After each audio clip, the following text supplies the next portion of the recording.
Dear students, today we are going to learn chapter number 10, that is vectors, and it is a very easy chapter. तो vectors क्या है उसे हम समझेंगे. तो स्टूडेंट्स, आपने जो है 9th-10th में फिजिक्स पढ़ी होगी थोड़ी बहुत, जिसके अंदर में हमारे कुछ टॉपिक्स थे जैसे कि मोशन, इलेक्ट्रिसिटी, हीट, लाइट, इस तरह से. और फिजिक्स के अंदर में कोई भी जो फेनोमिना है या कोई भी एक्सपेरिमेंट है उसको डिस्क्राइब करने के लिए हम कुछ फिजिकल क्वांटिटीज डिफाइन करते हैं. तो फिजिक्स के अंदर में जो क्वांटिटीज होती हैं उन्हें हम फिजिकल क्वांटिटीज बोलते हैं. एग्जाम्पल से आपको समझ में आएगा, जैसे कि mass, speed, electric charge, potential. Actually potential का मतलब है electric potential, work done, energy, heat, distance. ये सब जो है कुछ फिजिकल क्वांटिटीज हैं.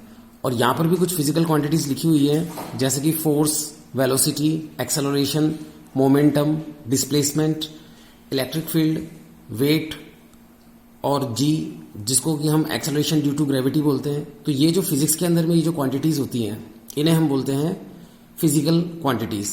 जैसे हमारे कॉमर्स के अंदर में भी कुछ क्वांटिटीज होती हैं, जैसे profit, loss, debit, credit, revenue, इस तरह से. तो ये जो क्वांटिटीज है हमारे फिजिक्स की क्वांटिटीज हैं.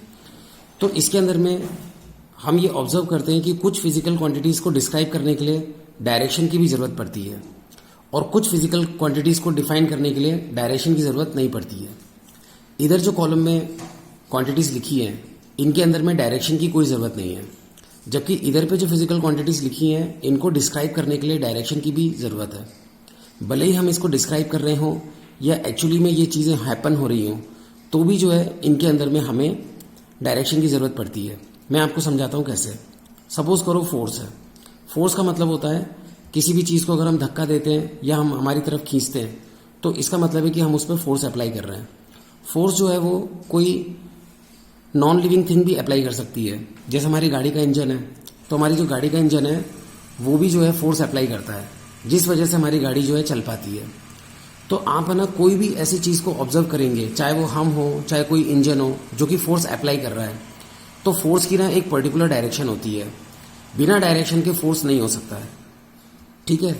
जो हमारी गाड़ी का इंजन है वो भी इस तरह से लगाया जाता है कि वो आगे की दिशा में फोर्स देता है, ना तो साइड में देता है ना पीछे देता है. आगे की दिशा में फोर्स देता है, इसलिए हमारी गाड़ी आगे की तरफ जाती है. ठीक है. अगर हम भी किसी चीज पे फोर्स लगाते हैं तो हम डायरेक्शन के साथ फोर्स लगाते हैं. जैसे कोई दरवाजा है, उसको आपको खोलना है या बंद करना है, तो उसके अकॉर्डिंग आप फोर्स लगाओगे. ठीक है. इसी तरह से हमारी जो है वेलोसिटी है. वेलोसिटी का मतलब होता है स्पीड विद डायरेक्शन. सपोज करो आप एक ग्राउंड में खड़े हैं और उस ग्राउंड में खड़े होकर आपसे कोई कहेगी ना आप यहां से दौड़ो, आप यहां से ना कोई वेलोसिटी अचीव करो, यानी कि वहां से दौड़ लगाओ जिस पोजीशन पे आप खड़े हो वहां से. तो आप खुद सोच के देखो, बिना डायरेक्शन चूज किए आप दौड़ ही नहीं सकते. आपको दौड़ने से पहले ये डिसाइड करना पड़ेगा जस्ट एक नैनो सेकंड के लिए कि मुझे इस डायरेक्शन में दौड़ना है. मैं एक बार फिर से समझाता हूं. जैसे कि सपोज करो आप एक फुटबॉल की फील्ड में खड़े हुए हैं और उस फुटबॉल की फील्ड में आपसे कहा जाए कि आपको यहाँ पे दौड़ लगानी है. तो आप ये डिसाइड करोगे पहले कि आपको जो है गोल पोस्ट की तरफ दौड़ना है या फिर उस एग्जिट की तरफ दौड़ना है या आपको किस तरफ दौड़ना है. तो वो डिसाइड करने के बाद में ही आप दौड़ लगा सकते हो.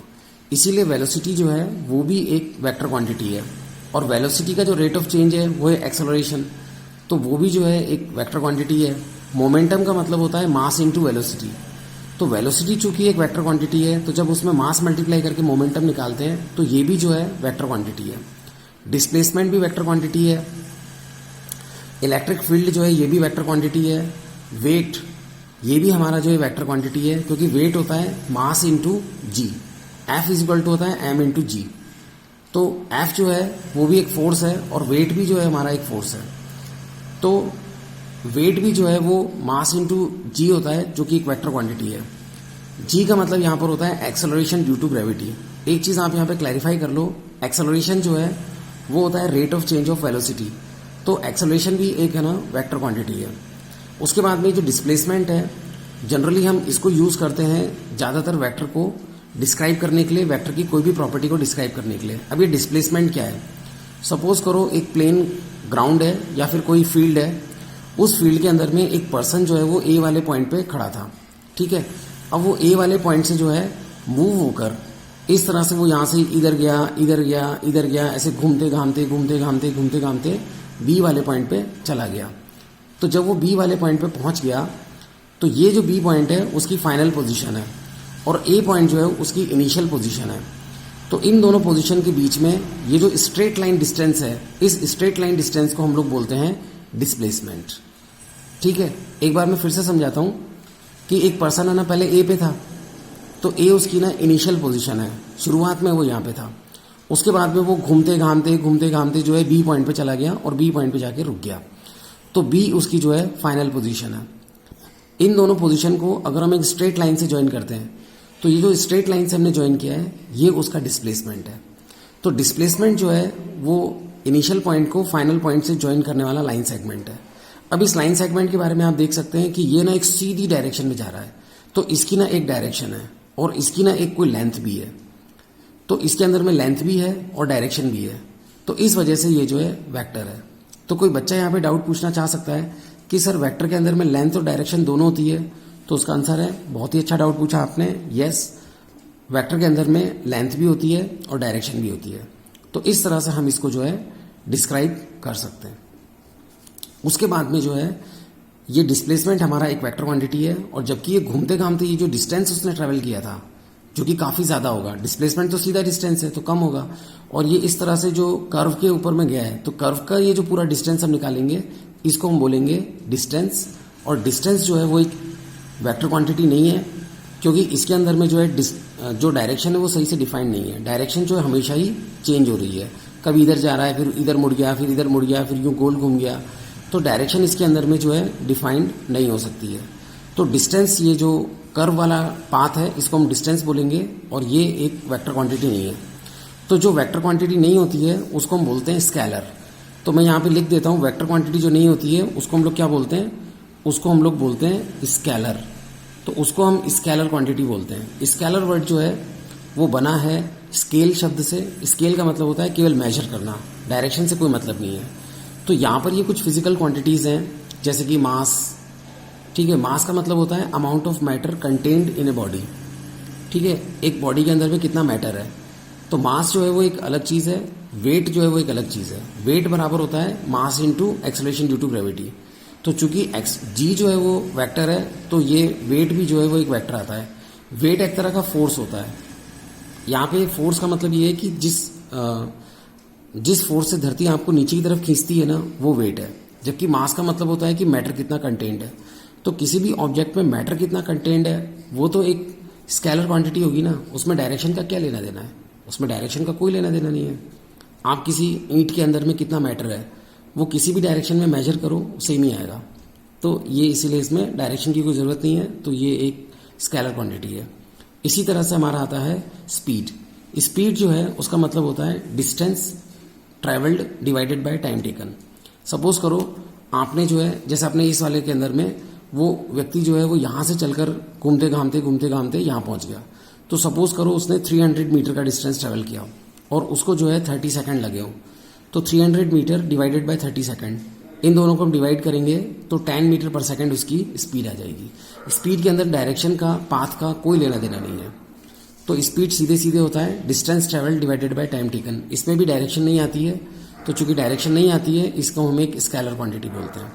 इसी तरह से इलेक्ट्रिक चार्ज, किसी बॉडी के ऊपर में कितना चार्ज है, वो जो चार्ज है वो कितना भी हो सकता है, कम भी हो सकता है, ज़्यादा भी हो सकता है। तो इलेक्ट्रिक चार्ज जो है उसमें डायरेक्शन का कोई लेना देना नहीं है। ठीक है, तो ये भी एक जो है स्केलर क्वांटिटी है। Similarly electric potential, work done, ये एनर्जी, हीट, डिस्टेंस मैंने आपको समझा ही दिया था इसमें कि ये जो कर्व पाथ है ये डिस्टेंस है, तो ये भी एक स्केलर क्वांटिटी है। थोड़ा सा हम यहाँ और समझेंगे, जैसे वर्क डन है। वर्क डन का मतलब होता है कुछ भी काम करना। तो कुछ भी काम हम करते हैं तो उसके अंदर में डायरेक्शन का कोई लेना देना नहीं है। जैसे कि मैं ये वीडियो बना रहा हूँ तो मैं किस डायरेक्शन में बैठा हूँ उससे कोई फ़र्क नहीं पड़ रहा है। मैं साउथ में जाके बैठूँ या नॉर्थ में जाके बैठूँ, इससे कोई फ़र्क नहीं पड़ेगा, वर्क डन जो है उतना ही होगा। तो वर्क डन जो है वो भी एक स्केलर क्वांटिटी है, इसके अंदर में डायरेक्शन का कोई लेना देना नहीं है। सिमिलरली जो है एनर्जी, सपोज करो आपकी एक घड़ी है, उस घड़ी के अंदर आप एक सेल डालते हो, या बहुत सी चाबी वाली घड़ियाँ भी होती हैं, तो आप उसमें चाबी भरते हैं या आप उसके अंदर में सेल डालते हैं। आप उसको किसी भी डायरेक्शन में ले जाएं, जो सेल की एनर्जी है या उसमें जो आपने चाबी भरी है स्प्रिंग की एनर्जी है वो सेम ही रहेगी। डायरेक्शन से कोई लेना देना नहीं है, चाहे आप उसको ऊपर ले जाओ, नीचे ले जाओ, साउथ में ले जाओ, नॉर्थ में ले जाओ, डायरेक्शन का एनर्जी से कोई लेना देना नहीं है, एनर्जी का डायरेक्शन से कोई लेना देना नहीं है। इसीलिए एनर्जी जो एक वेक्टर क्वांटिटी नहीं है, ये एक स्केलर क्वांटिटी है। उसके बाद में हीट है, हम किसी बॉडी को हीट करते हैं, सपोज करो आपने कोई बर्तन जो है धूप में रख दिया तो वो हीट अप होने लगेगा, तो इसमें डायरेक्शन का कोई लेना देना नहीं है। उसके बाद में जो है डिस्टेंस, ये भी हमने डिस्क्राइब कर लिया है। तो यहाँ पे जो फिजिकल क्वांटिटीज लिखी हैं इसके अंदर में ये सारी जो है वेक्टर में आती हैं और ये सारी स्केलर में आती हैं। अब आप पूछेंगे कि सर इतना डिटेल में आप क्या पढ़ा रहे हो, तो फिजिक्स टाइप हो गया। एक्चुअली थोड़ा सा पढ़ाना है क्योंकि फर्स्ट एक्सरसाइज में यही पूछा हुआ है कि कौन सी चीज़ स्केलर है और कौन सी चीज़ वेक्टर है, तो एक बार हमें ये क्लैरिफाई करना था। उसके बाद में हमारा एक छोटा सा लास्ट का टॉपिक आता है कि वेक्टर्स को हम ना कैसे रिप्रेजेंट करते हैं। तो vectors are represented by directed line segment. तो यहाँ पे जो मेन वर्ड है वो है डायरेक्टेड लाइन सेगमेंट। तो वेक्टर को रिप्रेजेंट करने के लिए इस तरह से हमारे पास लाइन सेगमेंट होता है। लाइन सेगमेंट मतलब एक पर्टिकुलर लेंथ का लाइन सेगमेंट, दोनों तरफ से एंड होता है, इसमें दोनों तरफ एरो नहीं होता है। जैसे मान लो कि कोई लाइन सेगमेंट है उसमें एक तरफ एरो, इसका मतलब वो बढ़ सकता है, ये बढ़ नहीं सकता है, इसकी लेंथ जो है फिक्स्ड है। और डायरेक्टेड का मतलब होता है कि इसकी डायरेक्शन हमें डिफाइन करनी पड़ती है। डायरेक्शन डिफाइन करने का मतलब है ए से बी की तरफ है या बी से ए की तरफ है। अगर वो ए से बी की तरफ है तो ये एरो लगेगा, और अगर वो बी से ए की तरफ होता तो एरो इस तरफ लगता, इस तरफ, ठीक है। और इसको जो है हम रिटर्न फॉर्म में इस तरह से लिखते हैं ए बी, और उसके ऊपर एक एरो लगाते हैं। तो ए से बी है तो इसको ए बी लिखकर इसके ऊपर एक एरो लगाएंगे। हर वेक्टर के ऊपर एक एरो लगाया जाता है। अगर किसी भी क्वांटिटी के ऊपर इस तरह से एरो लगा हुआ है तो उसको हमें पता चल जाता है कि एक वेक्टर क्वांटिटी है। तो इस वाले वेक्टर को हम जो है शॉर्ट फॉर्म में भी डिनोट करते हैं, तो एक स्मॉल लेटर से डिनोट करते हैं। एंड पॉइंट्स को तो हमेशा कैपिटल से करते हैं, तो इस तरह से लिखेंगे वेक्टर को। और इस पूरे वेक्टर को एक स्मॉल लेटर से भी डिनोट कर सकते हैं, ए, और उसके ऊपर एरो लगा देंगे तो पता चल जाएगा कि एक वेक्टर है। यहाँ पे ए जो है वो इस वेक्टर का इनिशियल पॉइंट है जिसको कि हम टेल भी बोलते हैं, और बी जो है वो इसका टर्मिनल पॉइंट है या फाइनल पॉइंट है जिसको हम हेड भी बोलते हैं। Thank you.